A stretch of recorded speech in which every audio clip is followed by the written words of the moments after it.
आज का मंचन लोकमान्य तिलक के बारे में कि किस तरीके से उस वक्त समाज को जगाने में, समाज में क्रांति लाने में, स्वराज की स्थापना करने के लिए क्या क्या प्रयास किए।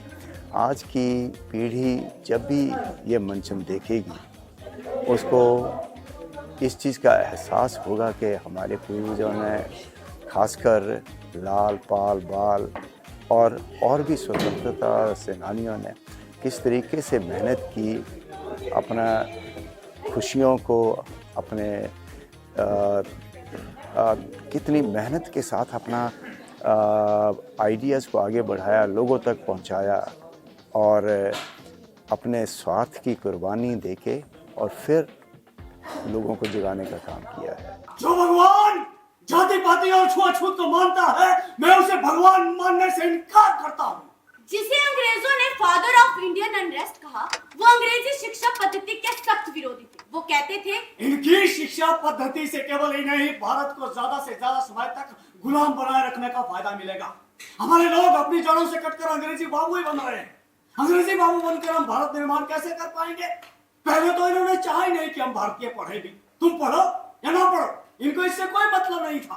हमें तो भाई व्यापार करना है बस। फिर इन्हें लगा कि हम पर राज करने के लिए हमें से कुछ एक को तो पढ़ाना ही पड़ेगा। फिर लगे पढ़ाने कुछ एक उन मुट्ठी भर हिंदुस्तानियों को जो इनकी नजर में बुद्धिजीवी थे। इनकी नजर में बुद्धिजीवी वही जो इन्हें फायदा दे। अब वक्त आ गया है कि हमें अपने स्कूल खोलने होंगे जहां हमारा आम जन भी शिक्षा हासिल कर सके। गुरुकुलों में जो जड़ें थी वो यहाँ लाकर रोपनी होगी। मेरे देश के छात्रों को शिक्षा तो चाहिए और हर हाल में चाहिए। तो बाल गंगाधर तिलक ने अपने कुछ साथियों के साथ मिलकर खोला न्यू इंग्लिश स्कूल, स्थापना की डेक्कन एजुकेशन सोसाइटी की। उसी सोसाइटी ने स्थापित किया फर्ग्यूसन कॉलेज। इससे भी लगा कि पूरा नहीं पड़ रहा तो सक्रिय राजनीति में आ गए और 1890 में इंडियन नेशनल कांग्रेस में शामिल हो गए और वहां आते ही स्वराज की रट लगाना शुरू हो गए। तिलक सारे देश में स्कूलों का जाल बिछाना चाहते थे जिनमें देसी तरीके से पढ़ाई हो। डेक्कन एजुकेशनल सोसाइटी द्वारा ही उस क्षेत्र में बहुत से स्कूलों का संचालन किया गया। साथ ही 2 कॉलेज भी स्थापित किए गए, एक फर्ग्यूसन कॉलेज पूना में और दूसरा विलिंगडन कॉलेज सांगली में। फर्ग्यूसन कॉलेज में ही तिलक को स्वतंत्रता संग्राम के नरम दलीय महान नेता गोपाल कृष्ण गोखले मिले। वो भी वहां पढ़ाने लगे थे और सोसाइटी के सदस्य बन गए थे। एक जैसे विचारों से आगे बढ़ते दोनों समाज सुधारक आगे चलकर 2 विपरीत विचारधारा वाले दलों का नेतृत्व करते हैं, एक गरम दल और एक नरम दल, जो भारतीय राष्ट्र कांग्रेस से ही फूटे 2 अंकुर थे और बड़े वृक्ष बने। विचारधारा अलग थी परंतु लक्ष्य दोनों का एक ही था, भारत की आजादी। स्वराज हमारा जन्मसिद्ध अधिकार है। हमारी धरती है तो हम ही तो इस पर राज करेंगे। कोई बाहर से आकर हम पर राज करे, ये कैसे हो सकता है?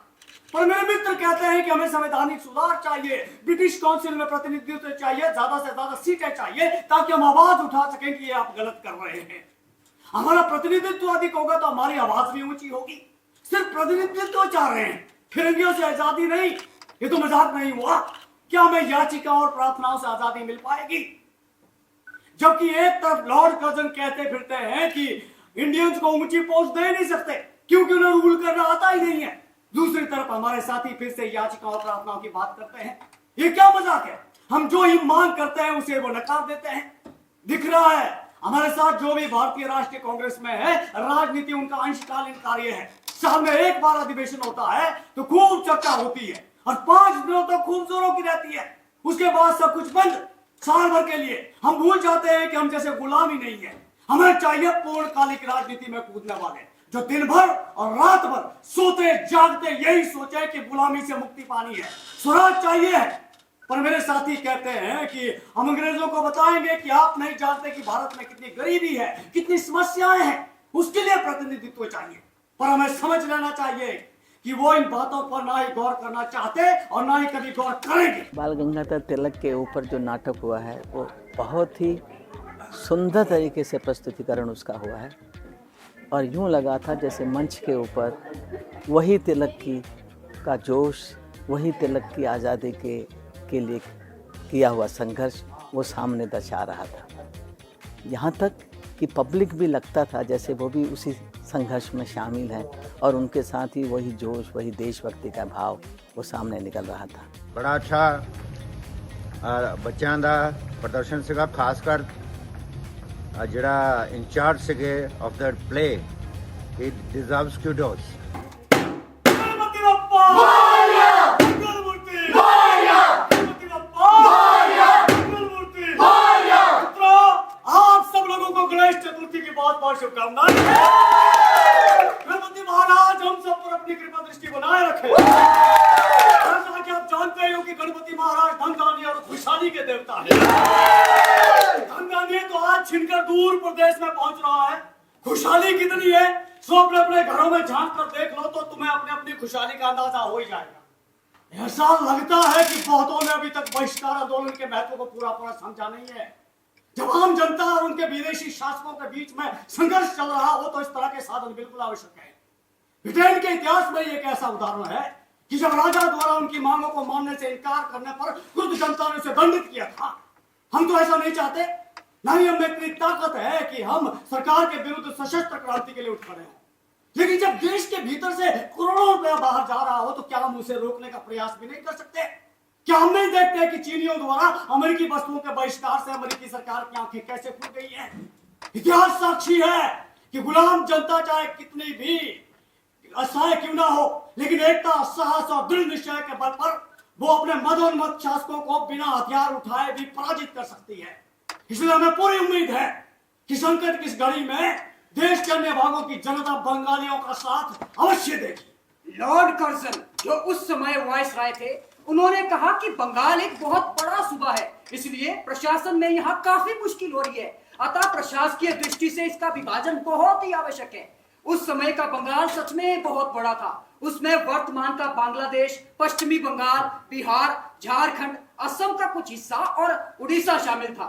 आजाद भारत से पहले आर्थिक, सांस्कृतिक, सामाजिक और शिक्षा की दृष्टि से सबसे महत्वपूर्ण बंगाल ही था। जी भाई, बढ़िया नाटक था काफी। बाल गंगाधर तिलक के बारे में बताया गया है, मतलब आफ्टर लाइफ उनकी, मतलब हमने कैसे देखा जीवन को, और सब कुछ दिखाया गया। इसमें पूरा हिस्टोरिकल प्ले था वैसे, और बीच बीच में थोड़े कैरेक्टर बन के आ रहे थे ना, पुलिस वगैरह, मतलब अंग्रेज के टाइम का 1707 से, मतलब जो जैसे कोरोना हुआ था अभी 2020 में, वैसे ही 100 साल पहले वो हुआ था ना प्लेग, तो उसके बारे में बताया। तो काफी अच्छा नाटक था भाई।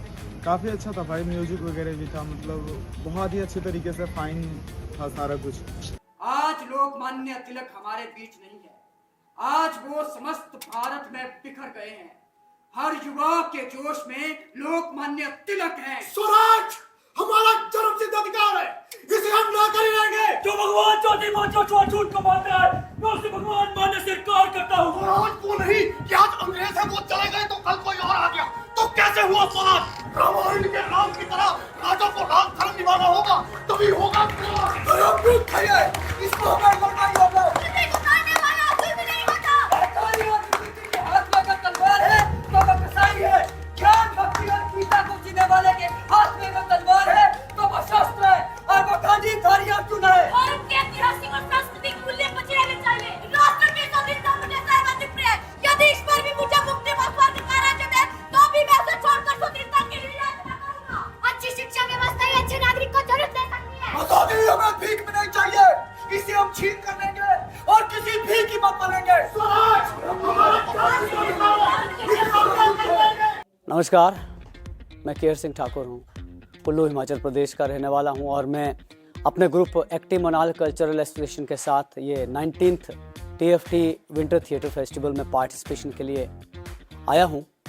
और यहाँ आकर मुझे बहुत अच्छा लगा, और TFT का काम बहुत बड़े लार्ज स्केल पे है। नॉर्थ इंडिया में ही इतने बड़े फेस्टिवल्स होते नहीं है जिस तरह से ये इनका 19th ये संस्करण है TFT के विंटर फेस्टिवल का, और 5-6 या 8 साल से ये 30 दिन का कर रहे हैं, और मतलब 30 दिन का 30 नाटक, और उसके बाद रूबरू प्रोग्राम और भी बहुत सी एग्जीबिशंस, वर्कशॉप्स वगैरह करते हैं।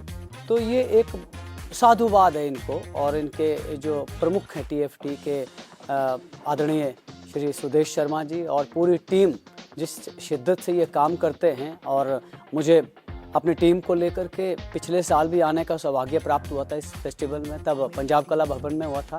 आज ये टैगोर थिएटर के मिनी ऑडिटोरियम में हो रहा है ये। धन्यवाद देना चाहूँगा TFT को, और आगे के जो नाटक हैं अभी तक होने हैं उनके लिए सभी पार्टिसिपेंट्स को और आयोजकों को शुभकामनाएं, और इसी तरह से कोई विराट सत्ता इनको आशीर्वाद प्रदान करती रहे और इस तरह से ये फेस्टिवल ऑर्गेनाइज करते रहे और भी तरह तरह से काम करते रहे। धन्यवाद।